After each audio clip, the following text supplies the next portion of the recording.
Hi there, welcome back. Again, I'm Tom Field with Information Security Media Group, and I want to welcome you to the latest in our Cybersecurity Leadership Series. This is where we bring together CEOs and CISOs to tackle the business and technology and risk issues of the day. Today, we're going to talk about identity, access, and remote complexity. Now, before I introduce our panelists, let me give you some background on this. Identity proofing and managing a remote workforce present unique challenges in cybersecurity. The use of online collaboration tools and remote desktop protocols has skyrocketed. We now have Teams and Zoom as verbs. This increases the risks of a ransomware attack. Sensitive data is piling up on the endpoint. Already fragile security controls are decaying faster than ever before, and these expose security gaps that malicious actors not only stand ready to exploit, they know them well before you do. Traditional identity and access management solutions are challenged now more than at any other time, and we have more points of exposure. So to discuss these topics today, we've assembled an array of talented cybersecurity professionals and executives with insights into these opportunity zones. From the CEO community, we have Arun Singh, the CEO of Ilantus. Hi, Tom. Robert Hill, CEO with Cyturus. Tom, it's a pleasure to be here. From the CISO community, Kim Green, CISO with Rodan and Fields. Hello. And we have Kathy Wang, the CISO with Very Good Security. Let's start here, talking about data and visibility. Data is the new oil. This is what we all say now. It's become our mantra. It's also expanding at an unprecedented rate, which we can't necessarily say about oil. So my question, and Arun, I would love if you would take this first, please, and then others, please jump in. Arun, in an exploding remote work environment, how can we manage the onslaught of data and get visibility into what's going on at every one of those endpoints that we've deployed? In the security world, visibility is such an important element that without having the right visibility about what's going on in your environment, what's happening at your endpoint, you cannot apply effective security controls. And in the current environment where work from home and the situation created by the pandemic, it had actually expanded the threat landscape manifold. And this particular question had become more important to know that who are the people who are accessing the environment, who are and what they are doing. This entire thing is also getting a little bit muddled through the additional elements like Internet of Things and the mobile devices. They are also adding more confusion into this visibility and creating more darkness, for say. And there are plenty of new approaches and techniques which organizations they are looking at. For example, the first point which you mentioned, that identity proofing, that's actually coming up in a good way to create the visibility that there are the right people who are actually accessing the environment. But more than that, what I'm also noticing that the behavior analytics is playing a key role to be able to identify that what's happening onto your end devices, and the users, they are the right users or they are already compromised, or it's kind of identity is compromised. So I think the identity proofing and the behavior analytics is playing a key role in terms of generating that visibility. And one of the things Arun said is absolutely true. Looking at behavior analytics and understanding what is going on in the environment. That's the first step. Before you understand what is going on, you're just guessing. You're making suppositions. Once you get that understanding, the next step is strategy. Look at what you're going to allow. Look at what you want to happen. Look at that end user experience. The best thing that you can do is create a cohesive end user experience, because if you have multiple different logons and multiple different accesses and multiple different looks and feels, your users are going to start storing those passwords in plain text because it's too difficult for them to have those. They're going to start developing their own methods of accessing these systems that make it easier for them. So once you understand what systems systems are being accessed and how they're being accessed, then build a strategy around what your organization wants to approve or how they want to address those issues. Then and only then can you really begin to move to the solutioning piece to make that more secure access to those new oil to that data stores. As a CISO, what I see is security teams that do triage and figure out what's going on with too much noise, right? So if you have too many sources of signal coming in, it's very, very difficult for security teams because it leads to signal fatigue, and it also leads to potentially missing something because of all that noise. So from a user perspective, it's important to consider that. And it's also important to consider the end user experience. So when you're doing device management and you're gathering all of that information about people's laptops, let's not make that a negative experience for them, right? It needs to be seamless. It needs to be abstracted to them so that they can still do their work without the performance hits and things like that. So user behavioral analytics works really well for security teams when the signal is such that I would say less is a bit more here, because if we get 5 significant findings per day that we can actually action on, is way better than getting 100 findings that we have to sift through and figure out what to do. Right? So there's, to both your points, these are very important. I'm going to take a slightly different approach. We're talking about, behavior analytics. Let's talk about behavior. Anybody that knows me knows I'm to the basics. I believe in the core. And we talked a little bit here about strategy. Well, what I'm seeing is that we are quickly turning, security operational responsibilities to security vendors. And our security analysts are becoming nothing more than administrators of security tools. They're understanding every day less and less about security strategy. Leaders, CISOs, don't even understand strategy. Half the time I speak to my peers and I try to have a conversation around strategy, doesn't exist. They'll tell me the greatest tool they just deployed or this or that. And we can't, we can talk about all the tools in the world to try to identify and analyze behavior, but how about let's get back to the basics on let's start changing and better controlling the behavior to begin with.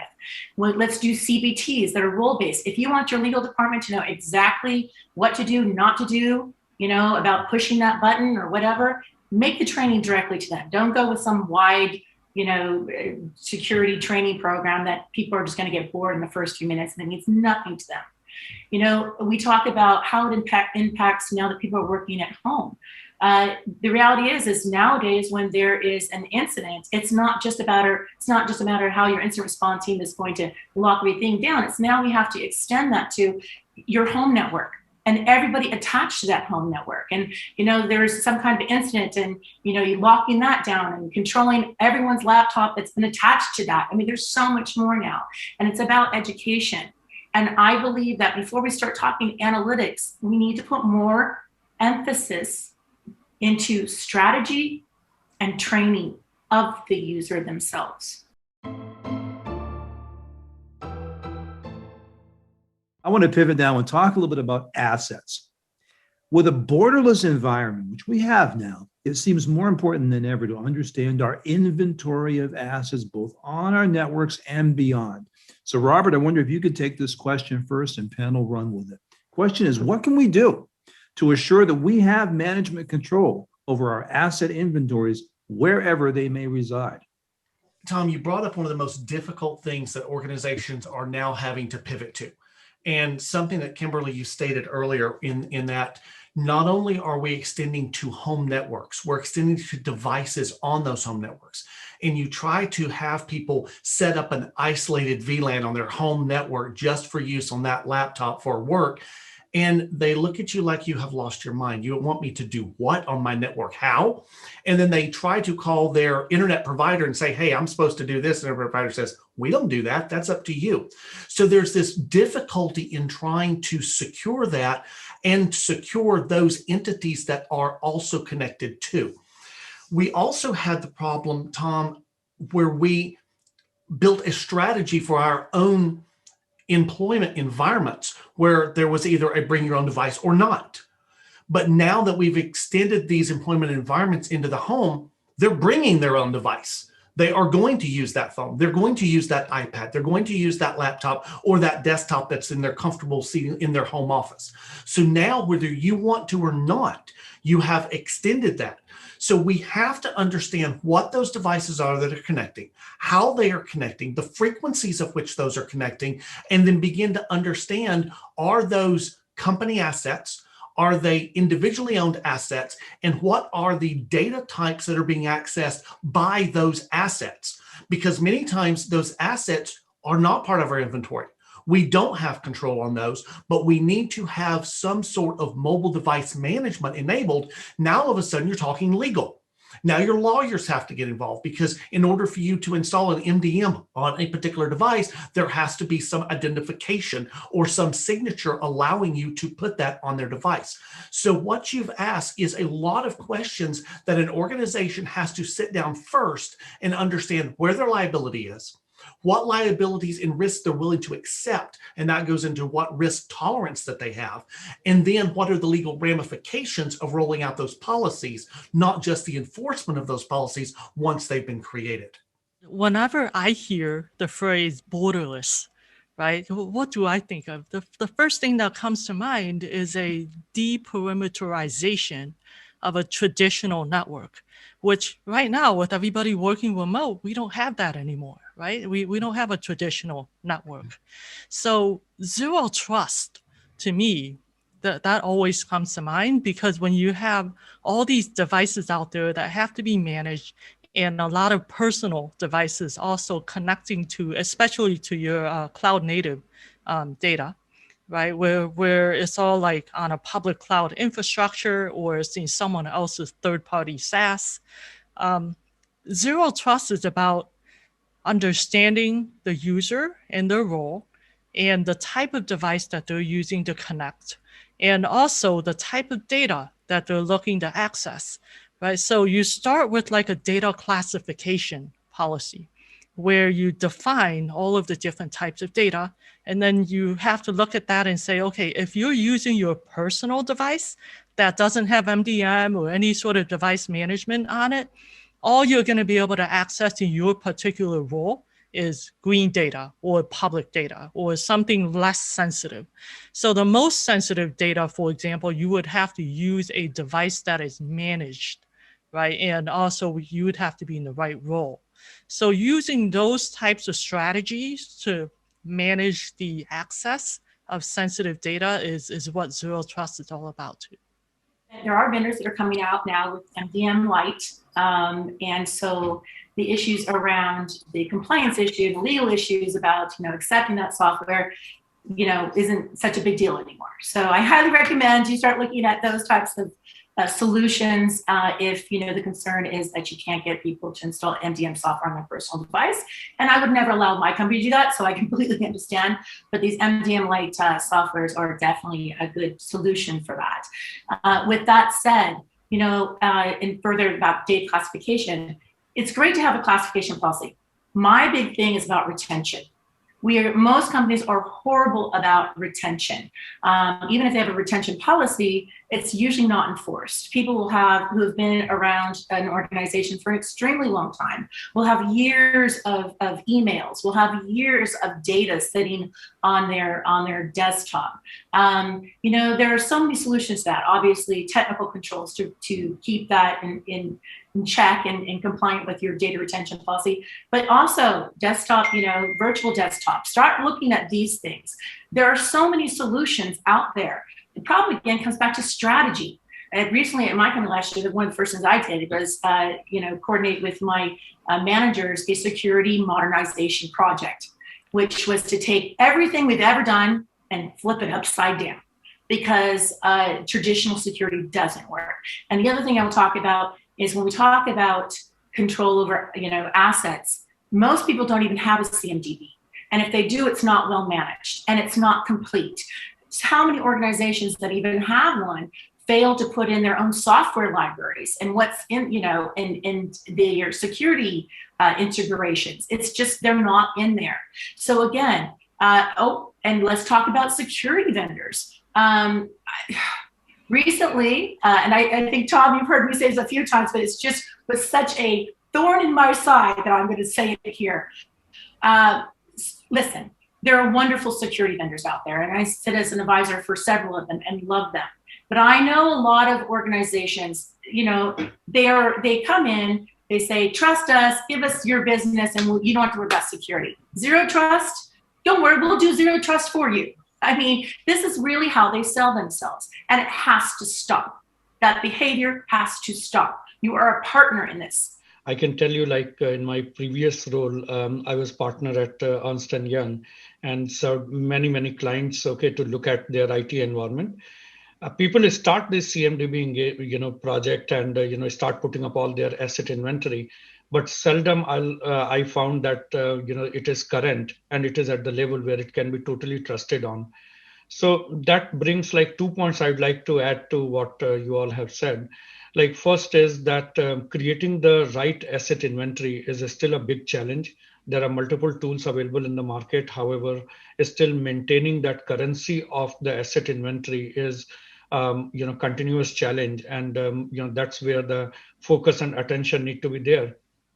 And then the second part is, like many of the organization, this is a cost, it requires a lot of cost, and to be able to control it, they need to differentiate between what is high priority for them versus second priority. So creating a list of high value asset and then focusing attention on that first will actually help them to mitigate the risk faster.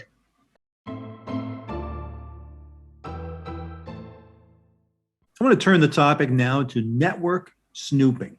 So context. Corporate network snooping in a security context is gaining or trying to gain unauthorized access to another employee's or the company's data that might not be necessary in terms of pertaining to the job. I know a recent survey conducted by One Identity revealed alarming statistics about employees snooping on corporate networks. So my question, Kathy, I would love for you to take this first, please. How pervasive is the network snooping problem, one, and two, how do we prevent it from occurring going forward? When I think about that, it kind of is synonymous with insider threat type of strategies and use cases. And first of all, I think that a lot of cloud native companies in particular today are extremely transparent.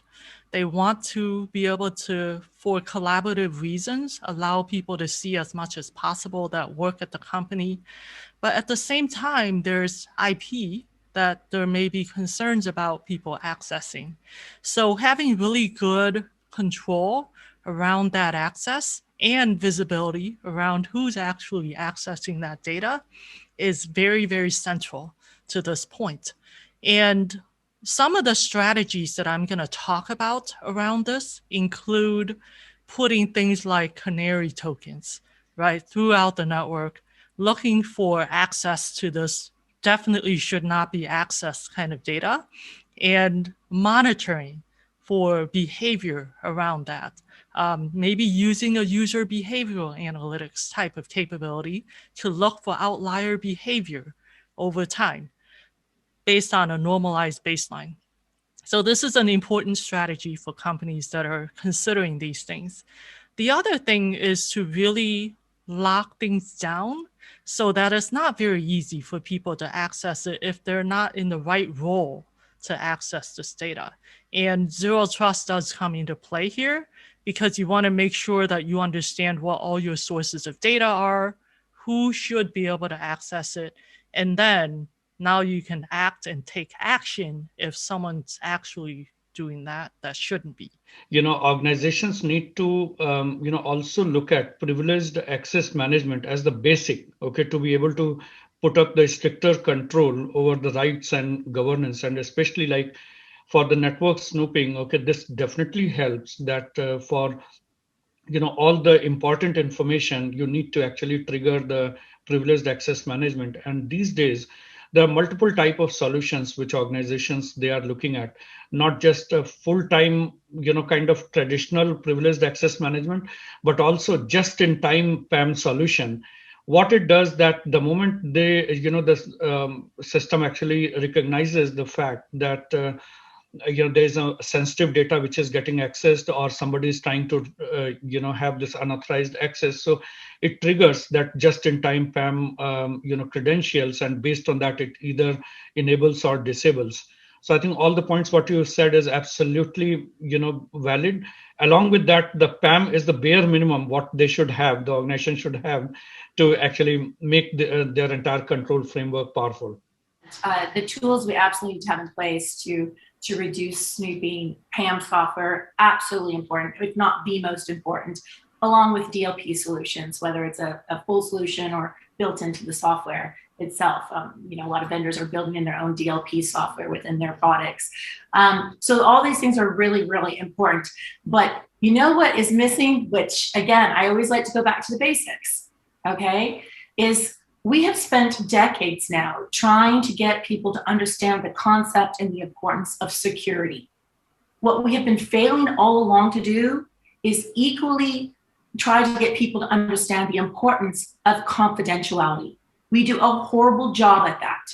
And even in security, and I want to give you an example. Let's just say we have an incident, okay? An incident happens, and maybe you're part of the incident response team. Have you trained your people in chain of custody and part of confidentiality? Or do they think that they can just go back and talk to their boss about whatever it is? I lead security at my organization, and believe it or not, I don't always need to know every single little thing.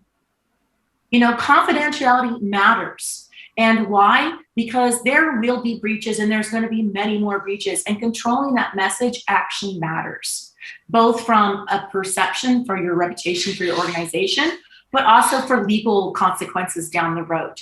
Confidentiality matters. It's just as important as security.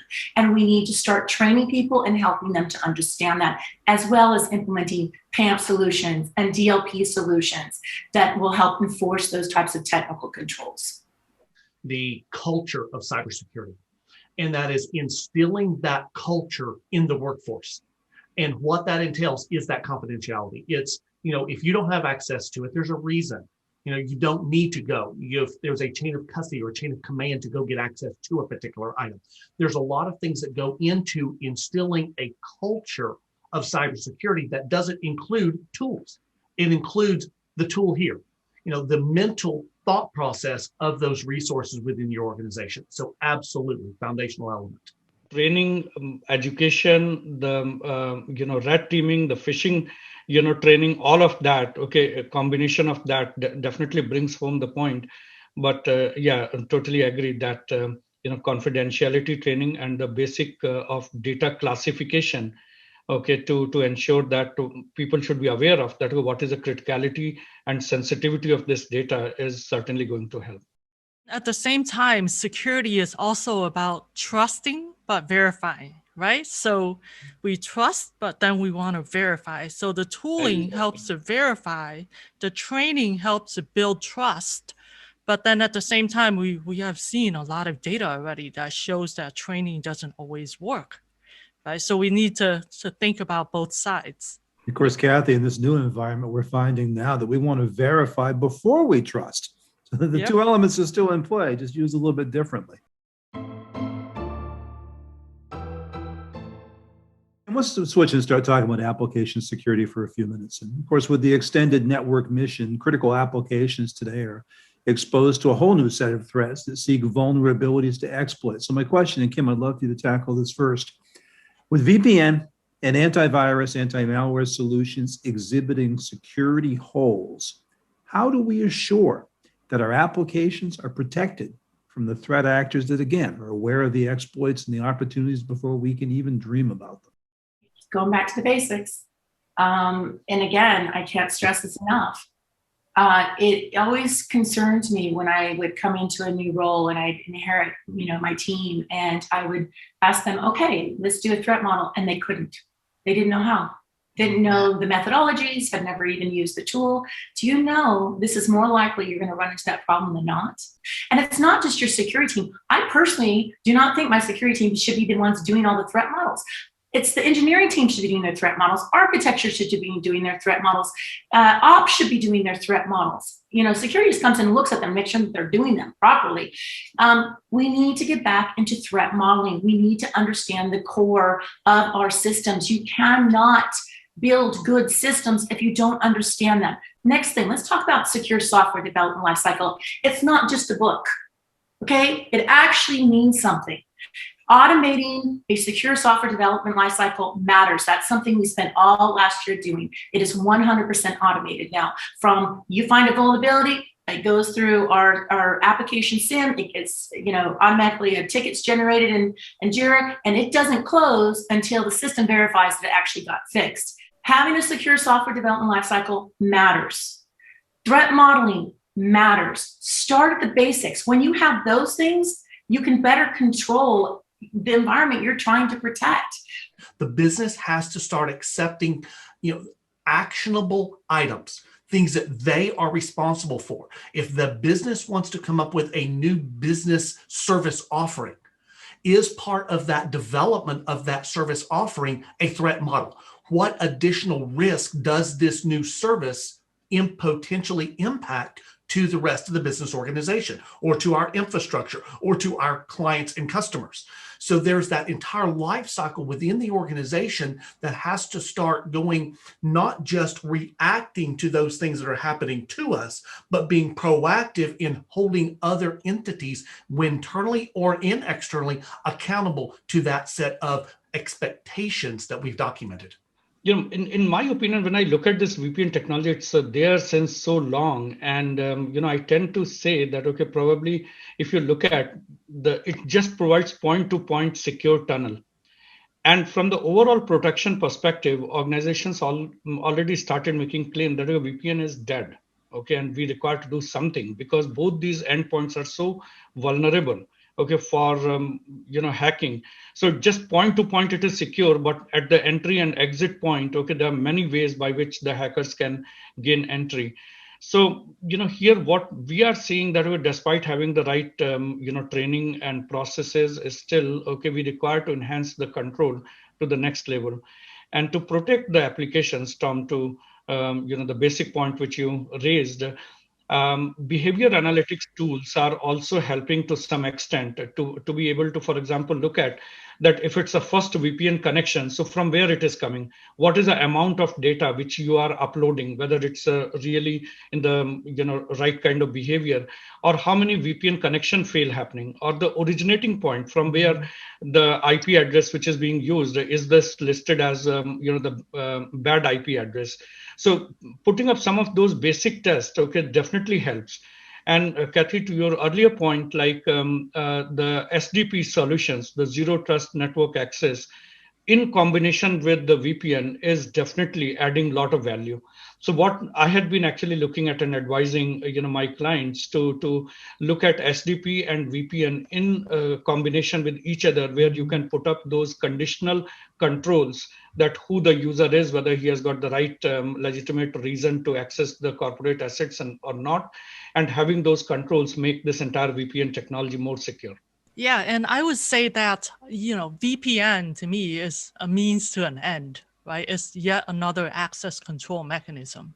Yep. If you set up like a SSH junk box, it's a similar kind of thing when you couple it with two-factor auth, for example, right? So I think we're a little too focused in this industry on specific control mechanisms. But, to Kim's point, you got to step back and look at the basics and the big picture as well.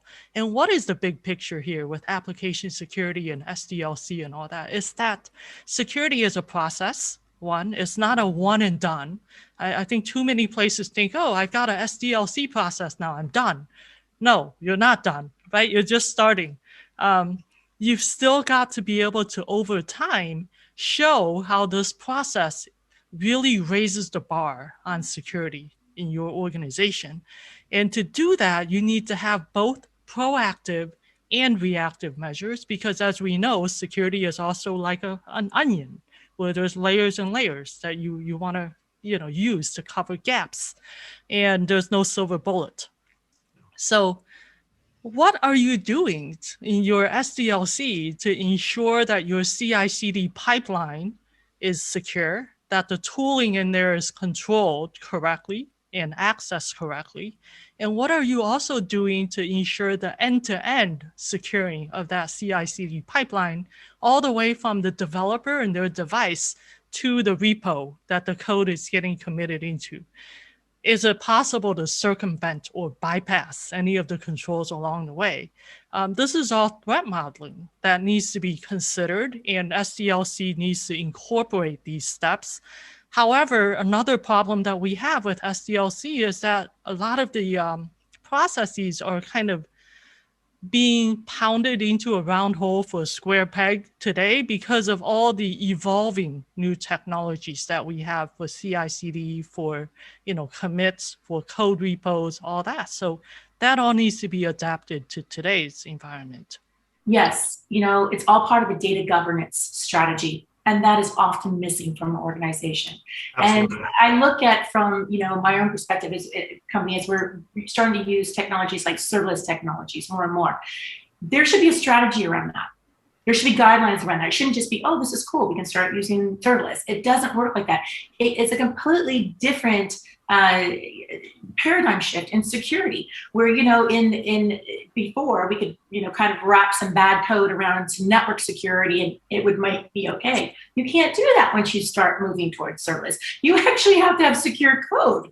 And so this is why now engineers need to be trained even better than ever, because DevOps isn't going to be able to fix that anymore. So data governance, and I think that's really kind of, you're right about, there's got a higher standard for how we're going to do our secure SDLC. It's not just operational, it is strategy. I also want to talk about credential theft. The average number of credential theft incidents has almost tripled in just the past 2 years. The cost of an insider breach in 2020 was reported to average $300,000 per. Privileged account compromise now costs just under $3 million. So my question, Arun, I'd love it if you could take this first, please. What is the root cause of all these credential theft incidents, and how do we prepare now to defend against them? I think, Tom, if you look at the root cause or the primary motivation for these credential theft is the money. But along with the money, like there are multiple other, kind of elements which, came into and which are actually creating this situation of multifold increase. Like, apart from the financial fraud, what people are conducting, the blackmailing and, doing it through that, extorting the money, and the nation state in terms of, taking those credentials to be able to expand and, create the long-term damage. And overall identity theft. Okay, these are all the kind of key drivers. Okay, which are actually leading multifold increase into the market.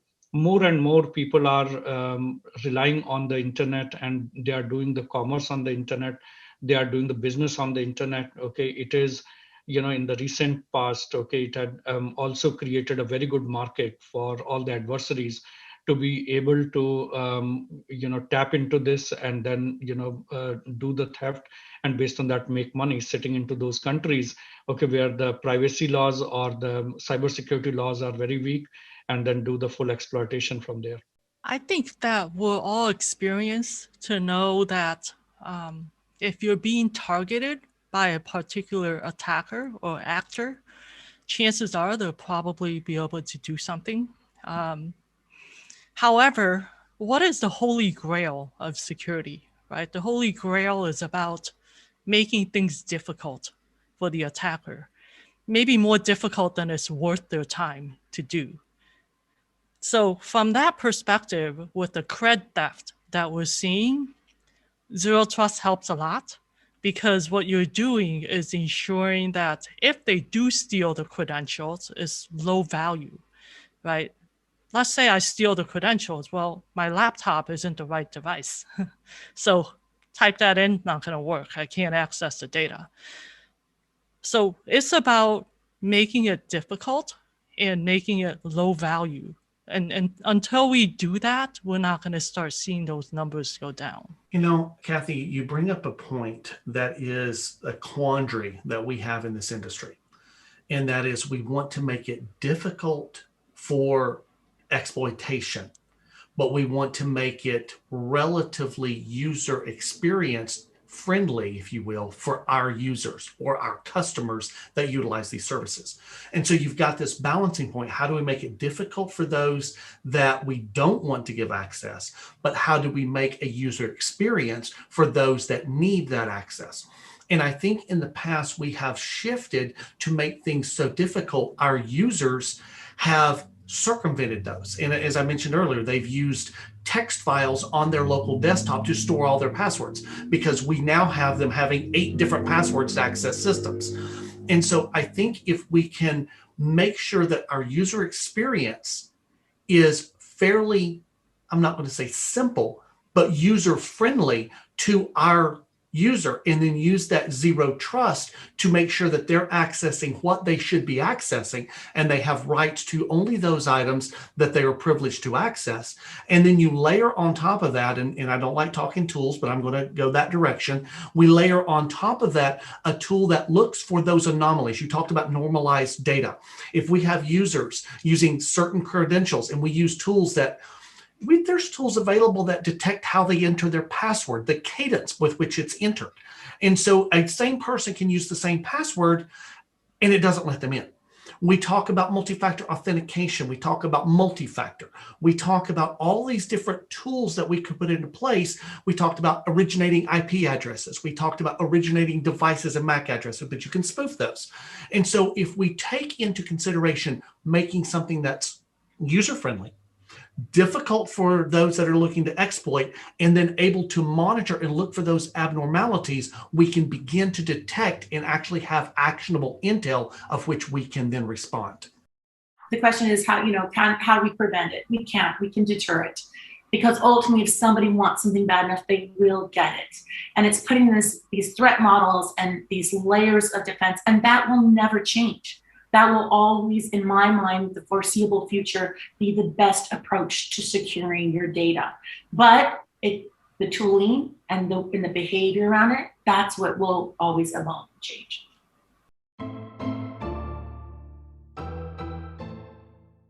I want to wrap up our conversation now and bring it back to what we talked about at the very beginning, identity and access management.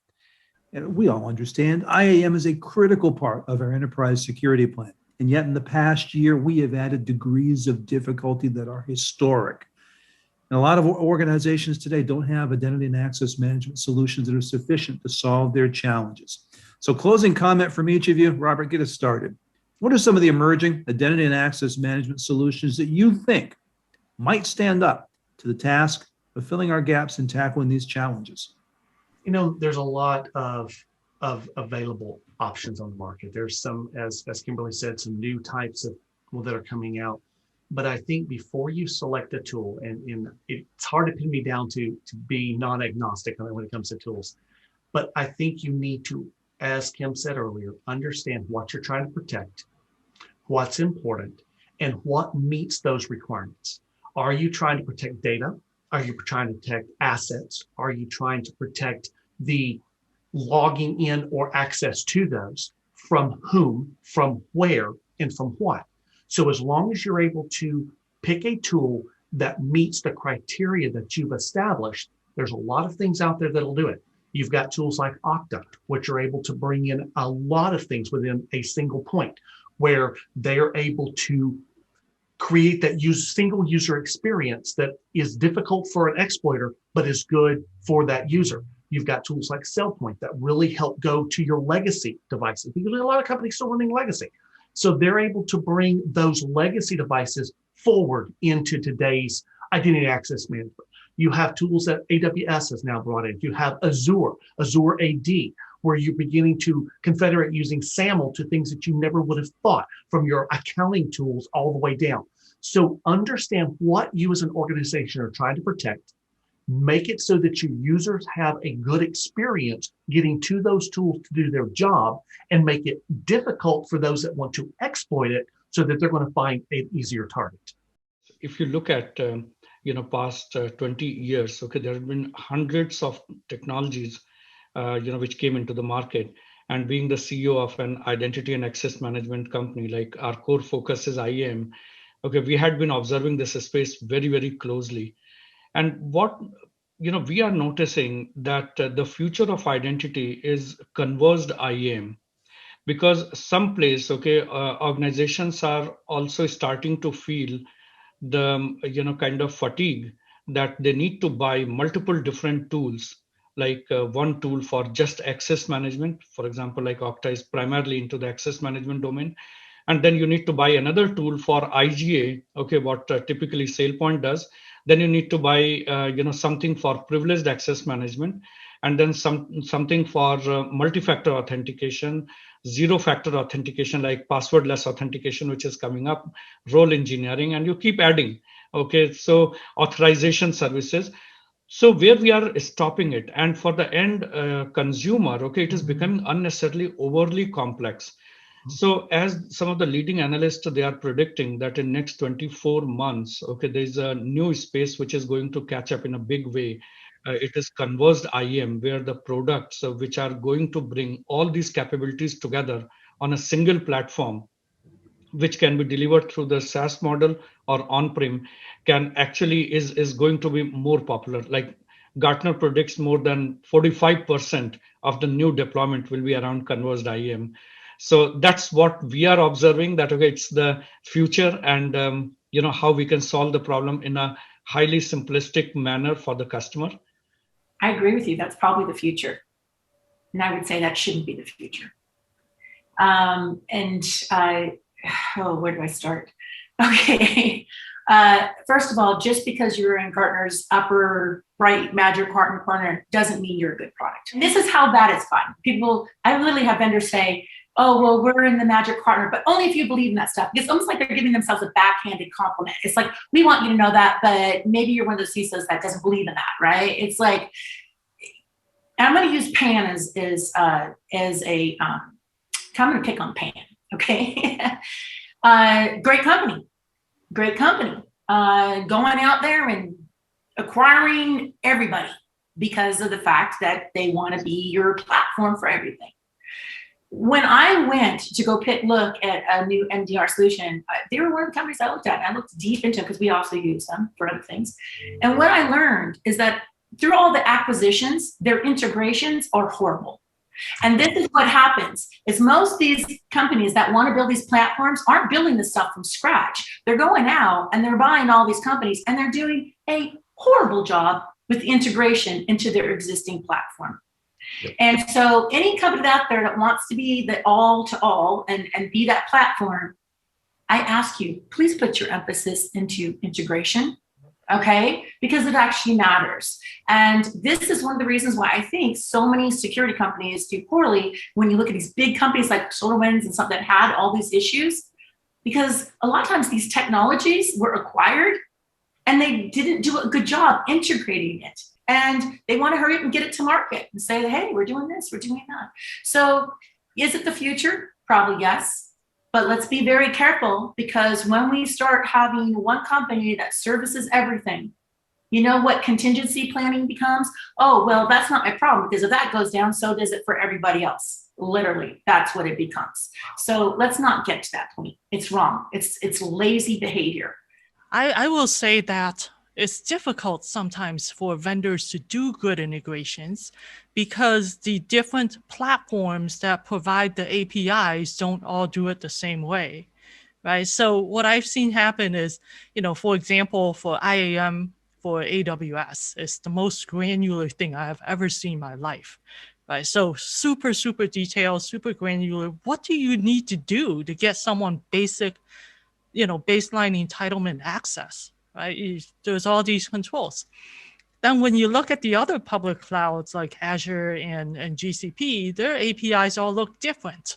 So as a vendor, you're almost like you're at the mercy of these API frameworks, right? So maybe maybe that's why it's not really good. So let me think about it from the other side of how we can help make this better.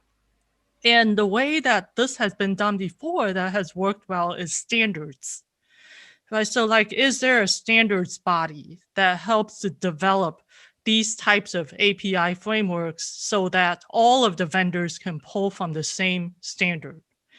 Because I would say if that's good, then now the API integrations are going to be a lot better, right? So I feel like there's something we can do also to help on our side, and it's not all just on one side. And one of the things that we do is we created a guideline around APIs. So our architecture team says, this is our guidelines for API, how we use it in our company. This is what the expectation is from the vendor. We literally won't go with vendors who can't meet those, that criteria. And I think that's important. Be willing to say no. Be willing to say, I love your product, but unless you are meeting, you can introduce OAuth or you're meeting some kind of API standard, we're not going to use you. Put the pressure back on them to build a better product. Friends, thank you. This was a terrific discussion today. I appreciate your insight, the points you made, and the dialogue that you created here today. This is why I like doing these. Good group. Thanks so much for your time and insight today.